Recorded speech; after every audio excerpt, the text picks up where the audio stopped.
Dare to enter Crow's Quill's books, where tales of forgotten realms and fearless souls come alive. Today's journey, Plato Wyngard and the Valley of the Immortals, chapters 15 to 17, by Mark and James Lindsay. Will you uncover the truth hidden in the shadows? Chapter 15.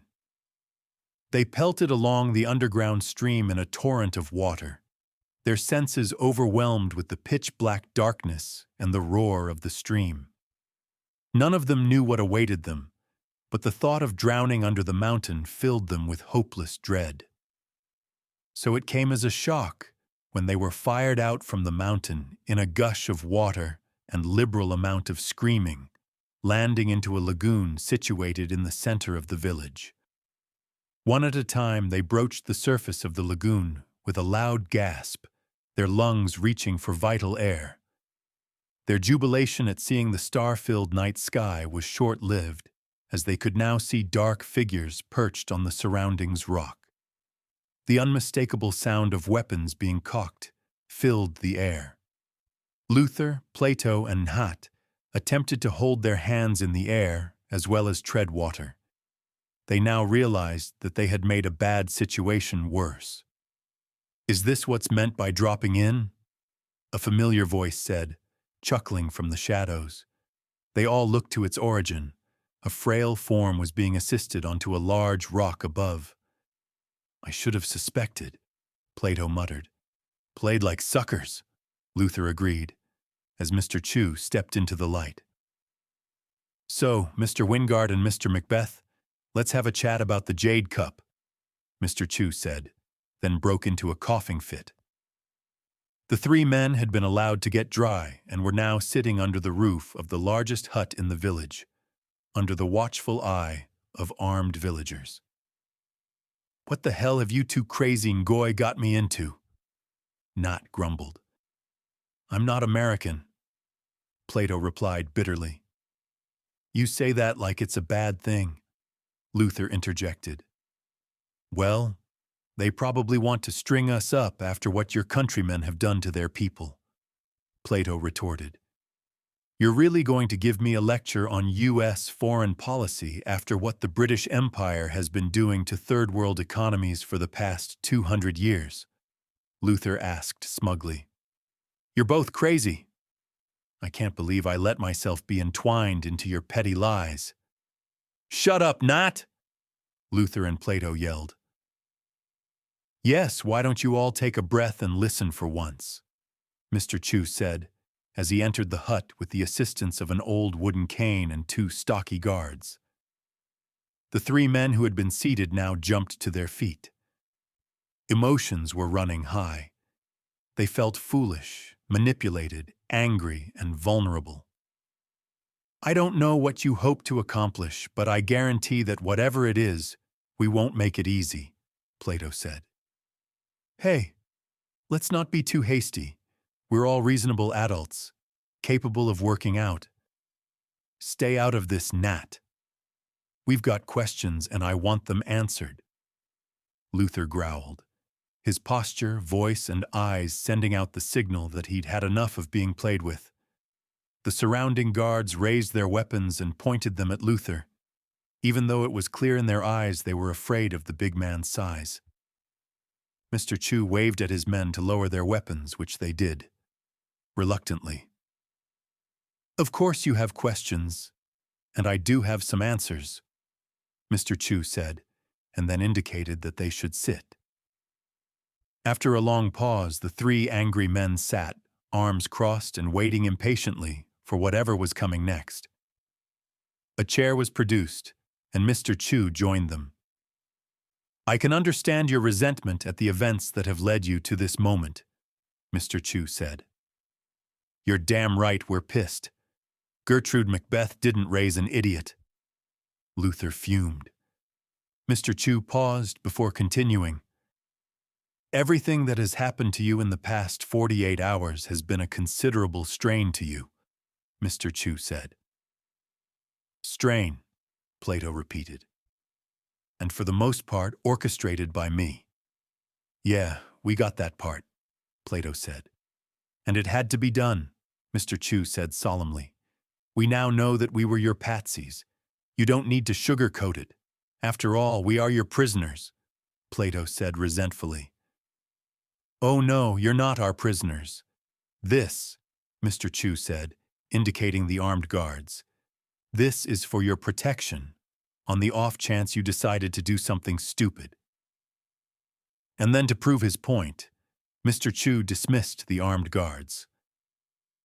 I hope this act of good faith alleviates any more concerns for your safety, Mr. Chu said. Well, you've got our attention. What happens next is now up to you, Plato said.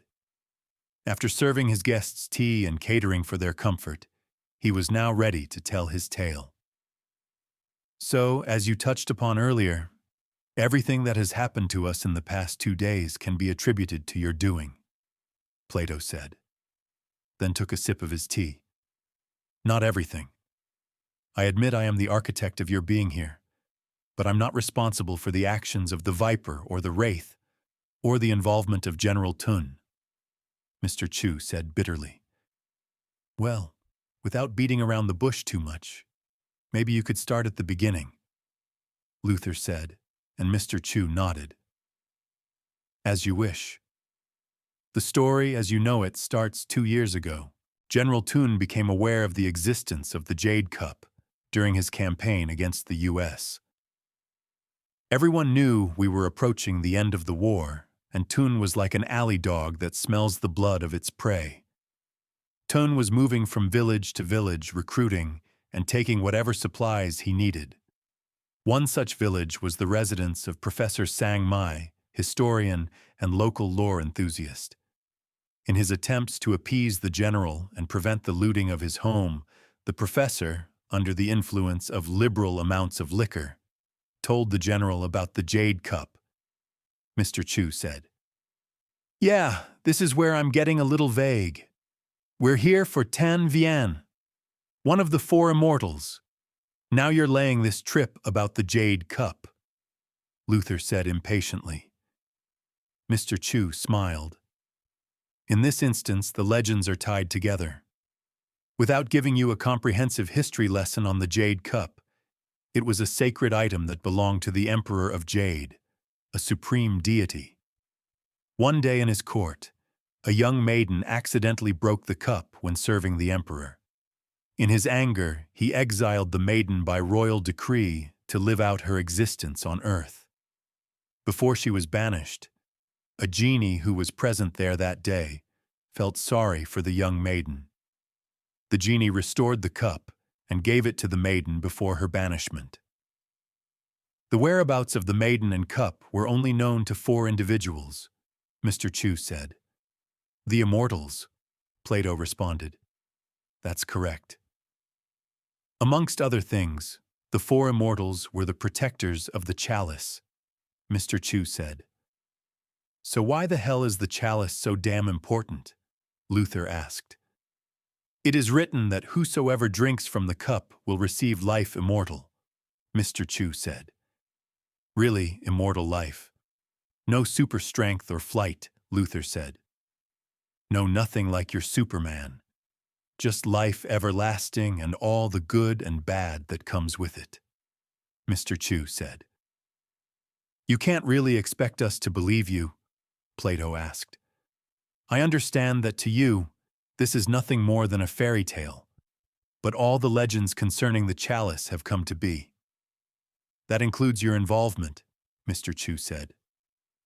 So the legends talk about a good-looking brother and his white sidekick that come along and find the cup, Luther scoffed. It mentions the involvement of yin and yang and the cup's final resting place, Mr. Chu said. So we're yin and yang, Luther said with a laugh. It mentions the involvement of a false prophet and his 2 instruments of chaos, Mr. Chu said. You think that they are referring to Tun and his 2 assassins? Plato asked, and Mr. Chu nodded. It said this would occur after the war with the foreign invaders, Mr. Chu said. What about the Europeans in your shop? Luther asked. Mr. Chu fell silent. Now they are something different entirely. Nobody knows who they are, or what exactly they want, Mr. Chu said. Look, I'm not saying that I'm buying into this whole mystical angle, but you really can't expect us to believe your legends, and even if we did, what do you want us to do about it? Plato asked. Now that's something I think I can help you with, Mr. Chu said with a smile. Chapter 16. Mr. Chu led them into another hut, located on the far side of the village. Even before they entered, the sounds of moaning could be heard emanating from inside. Why do I get the feeling that this is going to be unpleasant? Plato muttered. They entered the hut to find it full of sick women and children on makeshift beds. A single nurse was caring for their needs. As they approached, Plato realized that it was Bian, who looked up from her duties with apparent disdain. "What the hell are they doing here?" Bian asked. "I'm so glad that you're up. This concerns you too," Mr. Chu said. "I really don't have time for this. Can you two please leave?" Bian said bluntly. "Bian, they need to be here because they need to know," Mr. Chu said. "We don't understand," Plato answered. Mr. Chu moved towards the nearest bed. A young girl of 6 lay there. Her body was emaciated by sickness, an unhealthy glow to her skin. Luther placed a hand on the girl's forehead and pulled it away suddenly. "She's burning up." "What's the matter with these people?" Luther asked, real concern etched onto his face. "Our people started to get sick about a year ago. It came from the skies, planes releasing something that was supposed to help troops fight in the jungle," Mr. Chu said sadly. "Oh God," Plato said. He didn't need the village elder to finish. He knew what it was. Agent Orange was a series of chemicals used by the U.S. government to eliminate jungle cover relied on by the Viet Cong troops. Millions of gallons were sprayed from 1961 to 1972, and rumors of ill effects were only now just starting to come to light. Luther had turned away from the girl on the bed and the others as well. "I'm so sorry," Luther said, his voice cracking with emotion. Plato realized that his friend was crying. He attempted to place a reassuring hand on Luther's shoulder, but it was knocked away. "Mr. Macbeth, I have not brought you here to admonish you, but rather to ask for your help," Mr. Chu said, a warm smile on his face. "My daughter has tried everything, but I know there is but one cure." "You don't know that. I have brought medicine. You need to give it time," Bian said angrily. "Yes, my dear. You have brought valuable medicine, which will ease their pain. But it's not a cure. There is only one thing that will save these people," Mr. Chu said. "Not this again. It's a legend, nothing more," Bian said, her voice getting louder. "Come, I have something else of interest. That means you as well, Bian," Mr. Chu said, in a tone that implied he wasn't asking. They filed out of the hut. Luther squeezed the sleeping girl's hand. The fever and the medicine had knocked her out. A tear rolled down his cheek as he too departed. This time they were led to Mr. Chu's own quarters, his use of the cane and his frequent coughing making their progress slow. Plato assisted the older man up the stairs. The interior of the hut was not what Luther and Plato were expecting.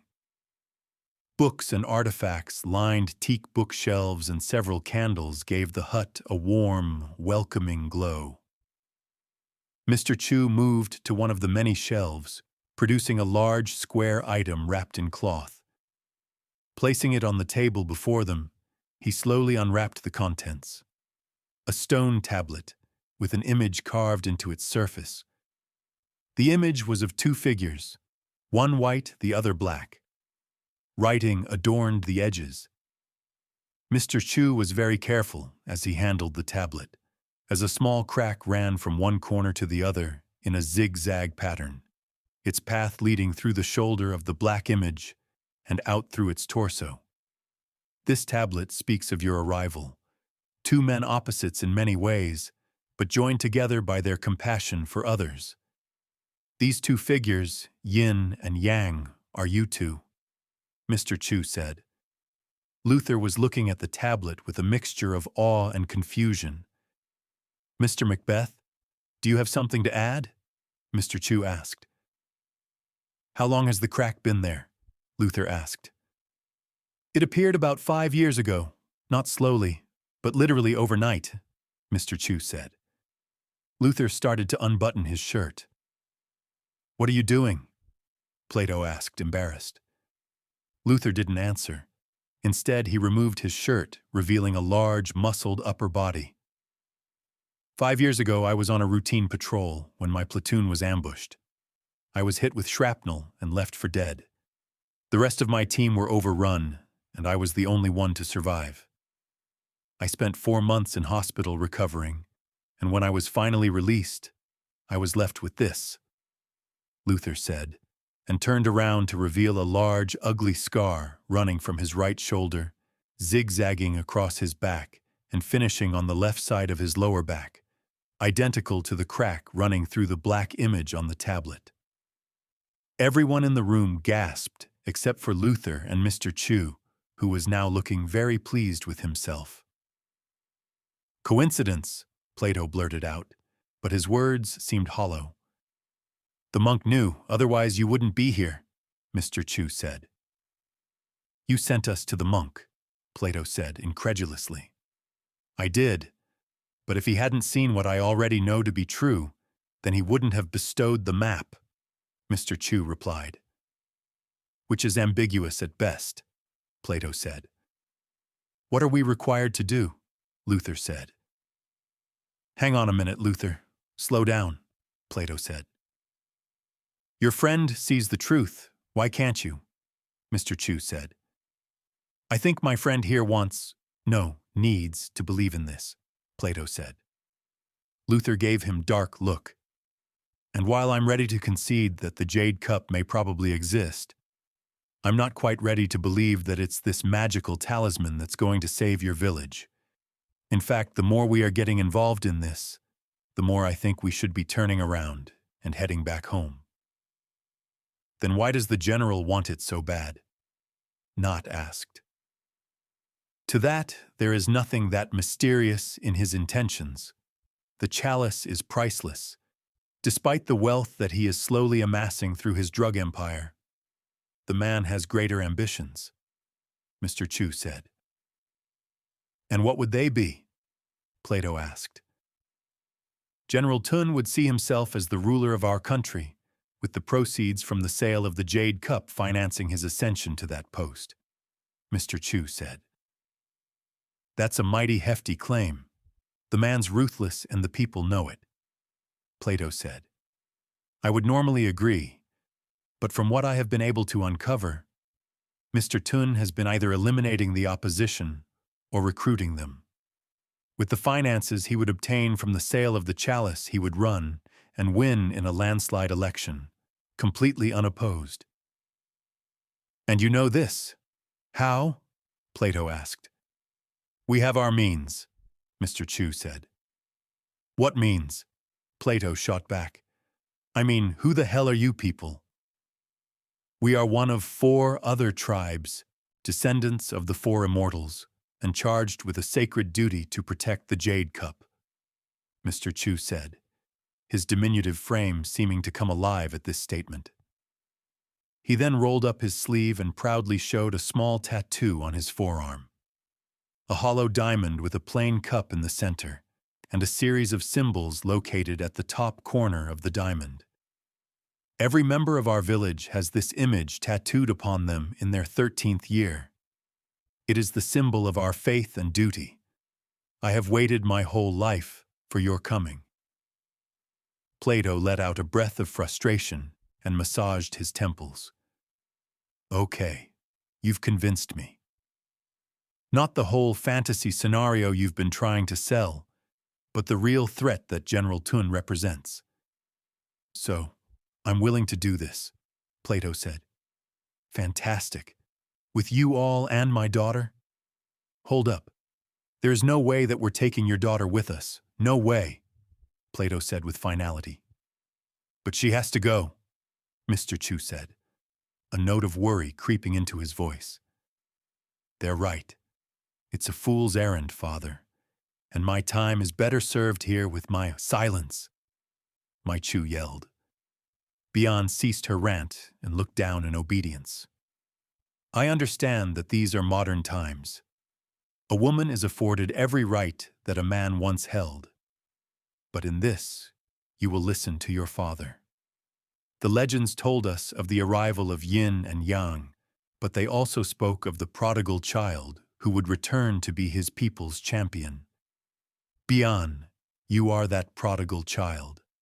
And as for her worth in this story, only one person can reach the chalice, and that is the maiden. They all stared at Bian, who in turn looked shocked. Without you, there is no retrieving the chalice, and all hope is lost. If you choose to decline my offer, Bian Lam, child of my life, you are no longer welcome in our home. Hey, wait a minute, Luther said, trying to reason with the old chieftain. As much as I appreciate your presence and respect your person, do not think to tell me how to rule my village or raise my daughter, Mr. Chu said with a wave of his hand. He then collapsed into a coughing fit. They had carried Mr. Chu to his bed, where he was now sleeping comfortably. Bian had left his side to speak to the three men who waited outside patiently. He's fine. He just needs his rest. It's been a big night, Bian said, herself looking tired and fragile. It's the sickness, isn't it? Plato asked. There was a moment of silence. Yes, I'm afraid it is, Bian replied. Look, I can't expect you to believe in everything you've just heard. Lord knows I don't.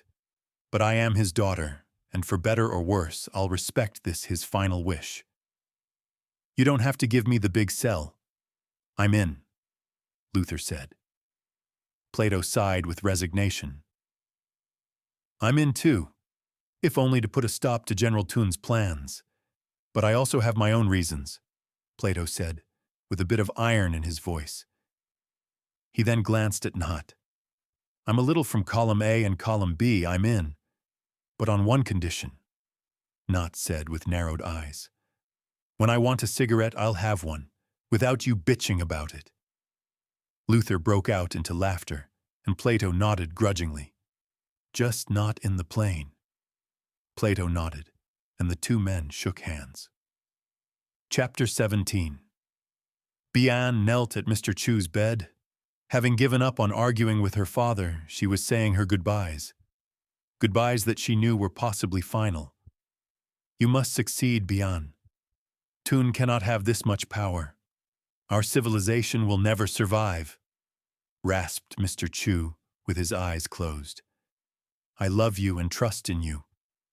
Please send Plato in. Bian kissed her father on the forehead and departed. Plato had entered 5 minutes earlier and was waiting patiently beside Mr. Chu's bed.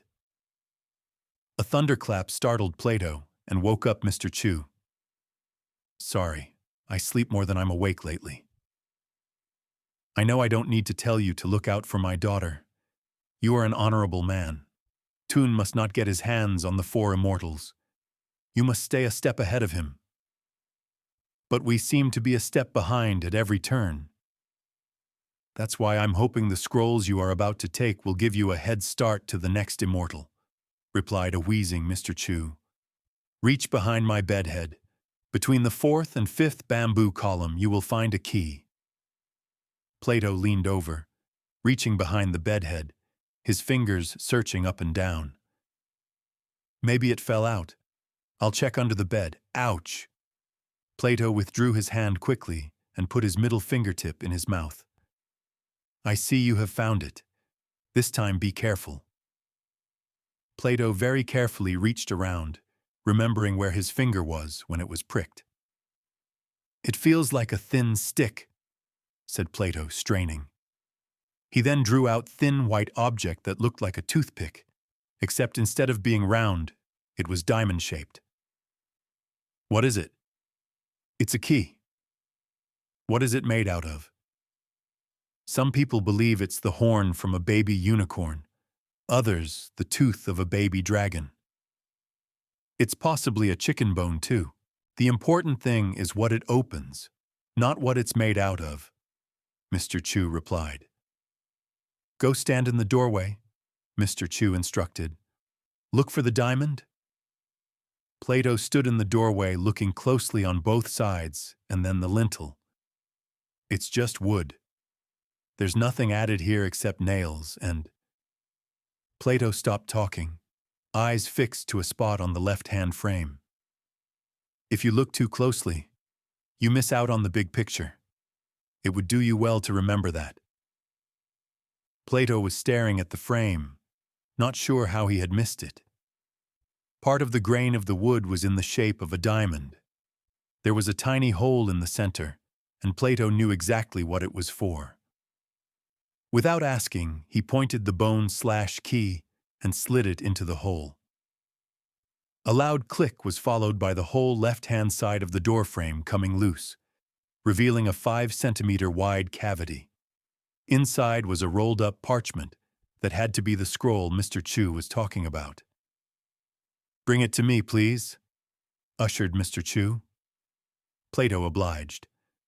Inside are maps and clues and so much more, most written in Latin using Vietnamese letters as is the custom. "Bien will translate for you, one of her many skills," instructed Mr. Chu. "Many before us have tried to secure the immortals, good, bad, the curious, and greedy, all unsuccessful thus far. You must leave now. Nat and Luther are receiving coordinates as we speak, although that plane will only get you so far. Good luck, Plato." Mr. Chu's eyes closed. "There's nothing here?" Luther asked, hot and bothered. "Are you sure you can read Latin, Bion?" "My reading is fine, Luther. It's your patience or lack thereof that's going to be our undoing," replied Bion. Luther and Nat had followed the instructions, landing the plane about 10 kilometers away from their target zone, covering it up and heading on foot. Nat had been given the charge of finding a helicopter and then bringing it in when radioed. The ground was firm, the foliage light, and no human presence was detected. Although, after their landing in Mr. Chu's village, that didn't mean much. "So, what are our clues, Bion?" Plato asked for the third time. Bion referred to the ledger. "Than Giong is one of the 4 immortals. He grew to be a giant and rode an iron horse," Bion recited. "I don't see any giants or iron horses," quipped Luther. "Haven't you learnt not everything is so literal?" asked Bion. "Yeah, the answer might be right in front of our faces," Plato chuckled to himself. "It says here," said Bion, consulting the scrolls. "A poor couple, having tried unsuccessfully to bear a child, one day discovered a huge footprint on their farm. The next day, the woman was miraculously pregnant. She gave birth to a boy who was named Jiong. When he was but a child, they were attacked by the An, Yin. The boy requested their king to arm him. All the villagers fed the boy. Jiong grew instantly before the villagers' eyes into a giant of a man. The king's blacksmiths and armorers forged Jiong iron armor, an iron sword, as well as whips and an iron horse. Jiong rode out and defeated the invaders. After defeating the An, Jiong and his horse ascended to heaven. "Hey, Bian!" Luther called out. Bian was about 30 meters away. "Does the legend of Jiong have anything to do with copper or bronze?" Bian looked up to respond, but fell forward, quickly disappearing into the knee-high grass. Plato and Luther responded with military speed and weapons drawn, and were upon Bian before she could get to her knees. "Are you okay? What happened?" asked Plato, scanning the immediate area. "Plato, does the medallion have any clues written on it?" asked Luther. "Maybe it's another key," replied Plato, retrieving the medallion from a zipped-up pouch. "Is it made of iron?" "No, I don't think so. It's more a copper or bronze," said Plato, inspecting the medallion. "There's this funny-shaped hole in the center, but can't see how we'd use it anyway." Bian was walking around, looking from scroll to scenery. "Just clumsy. Tripped over my own feet, not looking where I was going," replied Bian. "Doesn't look like you tripped over your feet," said Luther, looking down. Plato helped Bian to her feet, and they moved to get a clearer look at what Luther was talking about. There was an indentation in the earth, a rough oval shape. They all stood around it. "It almost looks like a giant footprint." Bian fell silent. Within the footprint lay a foreign object, almost a perfect circle, a foot in diameter and made out of copper. Luther and Plato tried several ways of moving it, but it refused to budge. Even digging around it didn't seem to help, although it did give them a clearer idea of what they were dealing with. Plato then held out the medallion the monk had bequeathed to them. Except for size differences, it was an exact match. "Is there a spot where the medallion could be used as a key?" asked Luther. "It's a flat disc, I don't see how," Plato replied. "Can I have a look at the medallion?" asked Bian with her hand out. Plato handed her the medallion and stepped back. Bian inspected it carefully, then put it to her eye. She spun around several times, taking in the natural landmarks. She then stood on the copper disc, looking through the hole of the medallion. She spun once clockwise and then slower, anti-clockwise. She stopped, facing the west, removed the medallion, looking at a spot in the west, put the medallion back to her eye, looking at the same spot. "What is it?" Plato asked, holding his breath. "I don't want to say in case it forces you to see something that isn't there," Bian replied, then handed the medallion to Plato. Without needing to be told, Plato stood on the copper disc and looked in the same direction as Bian had. It took about 20 seconds, but he eventually exhaled and swore to himself. "Anyone like to fill me in?" Luther asked impatiently. Plato handed him the medallion. Luther had been watching Plato carefully, so he only took about 5 seconds to spot what the others had seen. Off to the west was an oddly shaped knoll, and kilometers behind it, a series of ragged mountains. In any other location, or to the naked eye, that's all it appeared to be.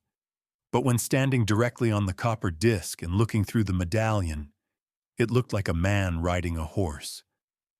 None of the trio spoke as they started walking straight toward the knoll. At the base of the knoll was a man-made cave. Stone pillars stood at its entrance, and steps led into the mouth. Demonic faces were carved into the pillars' surface and gave them appearance of totem poles, the faces peering out from behind the vines and vegetation growing around them. Now standing at the entrance of the cave, the four of them paused, as if building the courage to enter the unknown. The copper disc was hidden beneath undisturbed grass. "So do we assume that this immortal hasn't been found yet?" Plato asked. "Assume nothing, Plato. Remember that tin shaft in Malaya?" Luther replied. "Standing out here is only going to help them, especially if they are right behind us," Bian said. "Then let's bite the bullet then," Plato said, as he entered first with his weapon cocked, as ready as he could hope to be when facing the unknown. "Bad choice of words, mate, but I agree," Luther replied, as he motioned for Bian to follow.